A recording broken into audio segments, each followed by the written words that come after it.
मी अरुणा शिंदे, राहणार ओतूर. आणि मला स्वतःला आहे ना मोतीबिंदूचं ऑपरेशन सांगितलं होतं डॉक्टरांनी. 1 महिन्यापूर्वी मी ते अमृत ज्यूस घेतलं आणि पिते पण आणि डोळ्यात पण 4-5 वेळा टाकलं आठवड्यातून. तर मला पुन्हा चेक केलं 1 महिन्याने, तर डॉक्टरांनी सांगितलं मोतीबिंदू नाही आता. आणि त्याच्या अगोदर मला किडनी स्टोनचा त्रास होत होता 4 महिन्यापूर्वी. तर ते स्टोनसाठी मी काही थोडी औषधं घेतली आणि रियांचा अमृत ज्यूस सतत घेत राहिले. तर ते मोतीबिंदू ते स्टोनचे खडे आहे ना पूर्णपणे नाहीसे झाले आणि जो त्रास होता तो पण बंद झाला. तर आमच्या घरामध्ये माझ्या मिस्टरांचं खुब्याचं ऑपरेशन केलं 2 वर्षापूर्वी. तर ते त्यांना चालायला जमत नव्हतं, ते असे झोपूनच असायचे नेहमी. तर त्यांना पण मी अमृत ज्यूस दिल्यापासनं ते महिन्यातच चालायला लागले वॉकरवरती.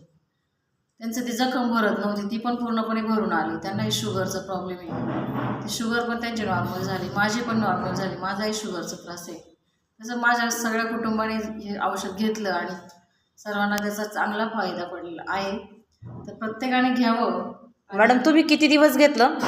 मी आता 4-5 महिने पूर्ण कंटिन्यू घेते. ओके. किती महिन्यानंतर तुम्हाला हा रिझल्ट आला? शुगर तर माझी 2-2.5 महिन्यातच माझी शुगर नॉर्मल झाली. आणि स्टोनचं पण माझं 4 महिन्यामध्ये म्हणजे 1 महिन्यातच पूर्ण कंटिन्यू घेतल्यावर स्टोनचं पण बरं झालं.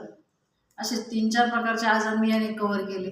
बाकीचे केमिकलचे औषधं खाण्यापेक्षा हिरियांचं अमृत ज्यूस घेतलं ना आता फायदेशीर आहे. तसंच प्रत्येकाने घ्यावं आणि आजारमुक्त भारत अभियानमध्ये प्रत्येकाने सहभागी व्हावं. तुम्ही हे जे घेताना प्रमाण किती ठेवलं होतं घेण्याचं?